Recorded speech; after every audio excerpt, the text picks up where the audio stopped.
What's up guys, LQ here with the LQ Review. Thank you so much for joining me here at my YouTube channel.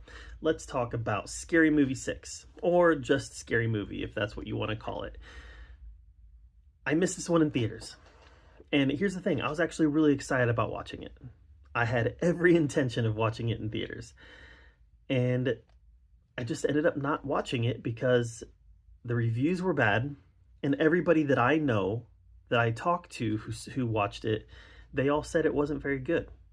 So I waited. I waited until it came out on video. I waited until it came out on streaming and decided to catch it now that it's out on streaming. And let's just say this. I'm glad I watched it.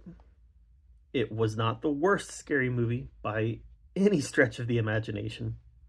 It still can't hold a candle to the first two. That's how I feel about it. I'd probably put it number 3 in the ranking of all 6 of them. But you have 1 and 2, huge gap, and then Scary Movie 6. And then probably a huge gap, and then Scary Movie 3, and then the rest. That's kind of how I'd put it. So I got some enjoyment out of this, but here's the problem with Scary Movie 6, and I feel pretty strongly about this. It feels like it's trying to do 2 things at once. It's trying to exist back in the same time that the first 2 movies did and tell the same kind of jokes and get the same kind of laughs as what those first 2 movies did, but it's also trying to be a product of today. And I don't know that both of those can exist together. The movie had a marketing campaign that promises that all lines will be crossed, but I didn't think any lines were crossed. I mean, there was the one that they showed in the subway in the trailer where the girl who was getting killed got angry because they weren't using her pronouns, but lines crossed? Nah, this is very safe. This is a very safe movie, a very safe studio film, and that was written all over it.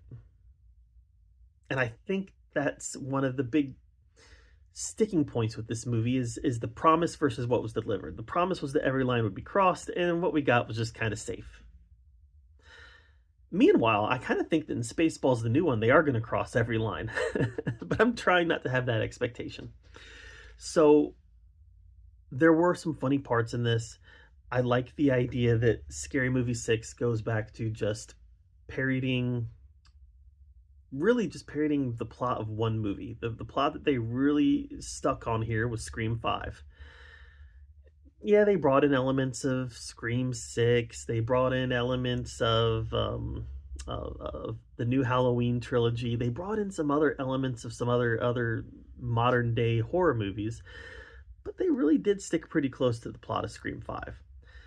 And I appreciate that. I appreciate the idea of parodying one movie and then bringing in some Easter eggs and some fun jokes from some other movies.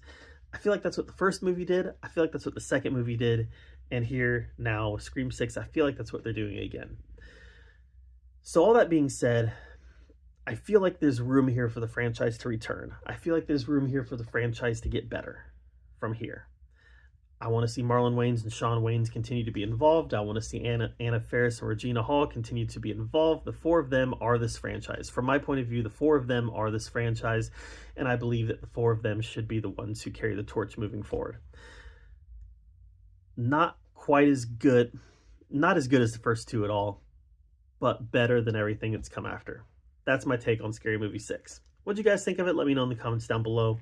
While you're down there commenting, make sure you subscribe to my channel. And until next time, we'll see you guys later.